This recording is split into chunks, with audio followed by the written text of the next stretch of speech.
Yo, welcome back to the channel. Hope you're all doing well. Let's get into this. What was Faramir doing before Lord of the Rings? All I know about Faramir is what I've seen from the movies. I'm looking for a epic character history or something along with Faramir, Boromir, also their dad. I think I'm going to do them after each other. So expect Boromir and their dad. Then what I want to do is let me know in the comments down below characters that are not unknown, but are underrated characters, you know? Someone in the comments, I believe she was telling me about, I forgot his name. Something, he's to do with a ship. I forgot his name. But yo, he's, an underrated character. I know you guys want me to react to Beren and Luthien. Expect that soon. Give me some underrated characters that aren't extremely well known in the Lord of the Rings universe. Or maybe they are well known, but you just think they're underrated and not talked about as much as, your Aragorns, your Elrons, your Galadriels. You know what I mean? So yeah, I'd really be interested in what you guys have got to say in the comments down below. Let me know what else you want me to react to. Go subscribe to History of the Ages. Love their content. And subscribe to my channel as well. I'd really appreciate it. Now let's get into the video. Let's do it. Hey guys, and welcome. Also, if you're watching, go follow all my socials. I've got Twitter, Instagram, Twitch, and yeah, I'd really appreciate if you followed all my socials. It's the best way to know like what's going on. The problem with YouTube is it's hard to keep you guys up to date on if I'm uploading a video or what I'm thinking and stuff like that. On Twitter, it's really easy. So quickly right now, links in the description. My YouTube.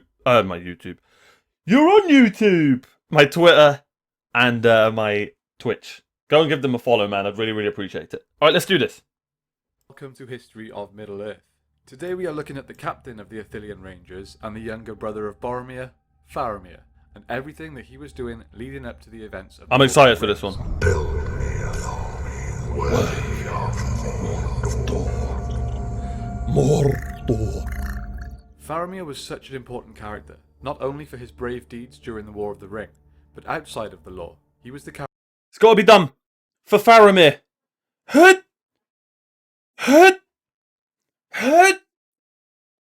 Hell yeah. Hell yeah. I am Faramir's long-lost brother, OmarioRpg. Alright, sorry. Character that Tolkien said reminded him most of himself. Faramir's relationship with war reflected Tolkien's own opinions and experiences when he served in the British Army during the First World War. Wait, let me hear that again. Wait, what? Faramir was such an important character, not only for his brave deeds during the War of the Ring, but outside of the lore. He was the character that Tolkien said reminded him most of himself. Faramir's relationship with war reflected Tolkien's own opinions and experiences when he served in the British Army during the First World War. So, an important character to say the least. 100%. We will examine all available information on the character's dealings up until the point that he meets Frodo and Sam, as I'm sure you are all I feel like I could do a Faramir cosplay one day. So Faramir was born in the year 2983 of the Third Age, 5 years after Boromir. Be honest, right? Be honest. To anyone who hasn't read the books and just watched the movies, who here thought Faramir was a dick? Put your hands up. Hands up in chat. In the comments. I did. I'm not gonna lie. You know, I guess he thought they were spies and stuff, but it just really annoyed me, you know, when he was being mean to Frodo and Sam and Gollum. Sorry. His mother, Finduilas. It was only a year after his birth to his father Denethor and his mother Finduilas. It was only a year after his birth that his grandfather and current steward of Gondor at that time, Ecthelion II, passed away, meaning that his father Denethor would succeed him in the ruling of Gondor. A few years later, when Faramir was just 5 years old and Boromir was 10, their mother also died. Her death led to Denethor becoming increasingly distant and detached from his family. The relationship between Faramir and his brother just became so much stronger because of this. Despite their father clearly favouring Boromir, there was no jealousy or rivalry between them at all. Faramir looked up to his older brother, and Boromir would always protect him and help him when necessary. That's how all brothers should be. The enemy almost single-handed. They exaggerate. The victory belongs to Faramir also. But for Faramir, the city would still be standing. The main description we have on Faramir's personality comes from the appendices of the Lord of the Rings.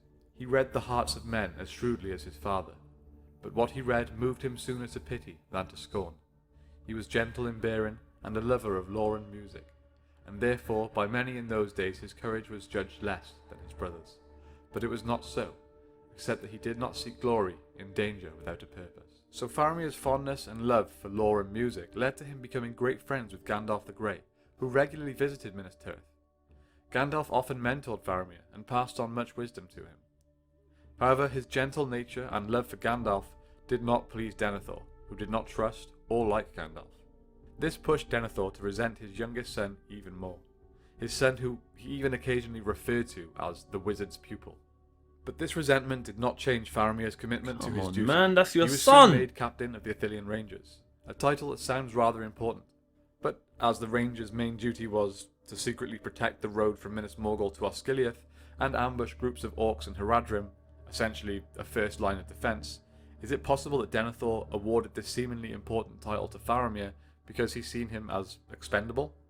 Let us know your thoughts on that in the comments below. So, when Faramir was around 35 years old, in the year 3018, Sauron attacked Osgiliath, the ruined city that guarded the passage to Minas Tirith. This officially marked the start of the War of the Ring. Both Faramir and Boromir were in charge of the defence of the city.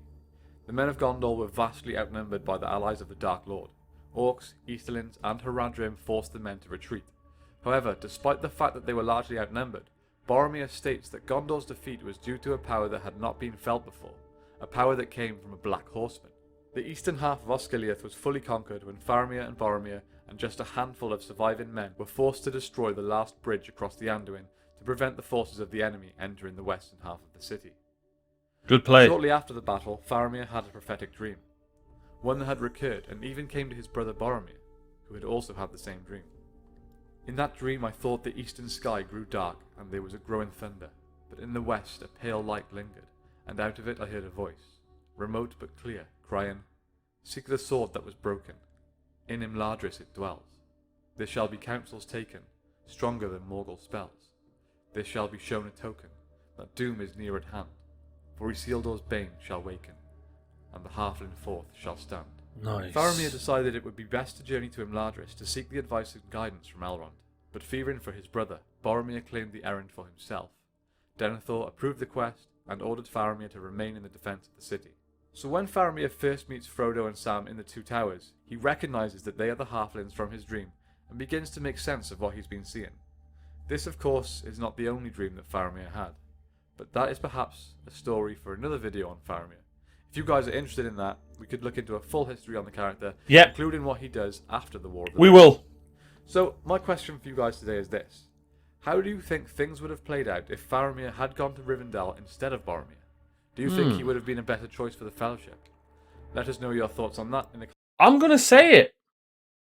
I think he would have.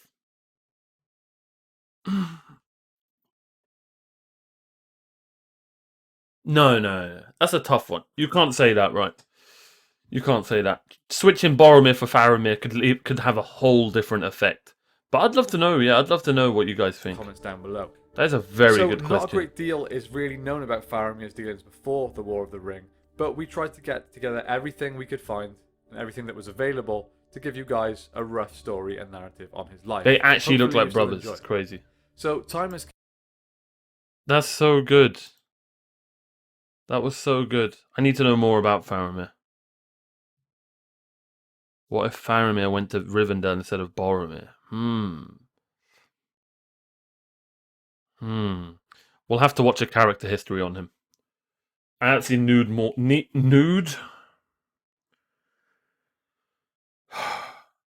You know, classic male thinking of nudes. I actually need more Faramir content. Here's my boy.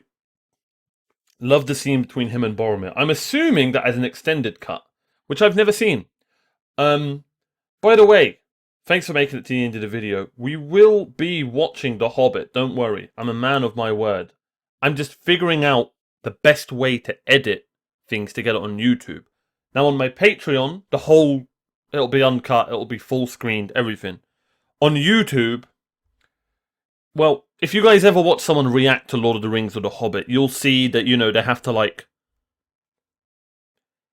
blur the screen or, you know, cut the screen or make the audio weird. I'm doing that, but I'm trying to do it in the best way possible so it just doesn't look bad. Does that make sense? I'm learning, guys. I'm learning. So I really appreciate you all bearing with me. But don't worry. It's not like I've forgotten. I do like to think I'm a man of my word, and I am. It will be coming to the channel very soon when I'm done. But I may as well practice on a couple of other shows, like Shadow and Bone. Upload them, hear your guys' thoughts on, you know, how that looks, and if it's not, you know, too, I guess the word is ugly for the screen. But like I said, if you're on Patreon, go check out my Patreon. It's completely free. Right now, there isn't a lot of content on there, but it's a great way to support me if you want to support me more than just subscribing to the channel, which I do really appreciate, of course. You know, any funds from my Patreon will go towards a new microphone. As you can see, I need a new camera. My camera's really not good, but it's all I can afford right now. Cameras are really expensive. I really want to get a Shure SM7B, which is like a £250 microphone. And that'll be a microphone that'll be right here. I'll be talking into it. So that'll be much better. But yeah, apart from that, just thank you so much for all the support. Subscribe to my channel. Be sure to check out History of the Ages. Let me know in the comments down below what you want to see on the channel. As always, thank you for being you. Take care, and God bless. I'll see you guys next time. Bye-bye.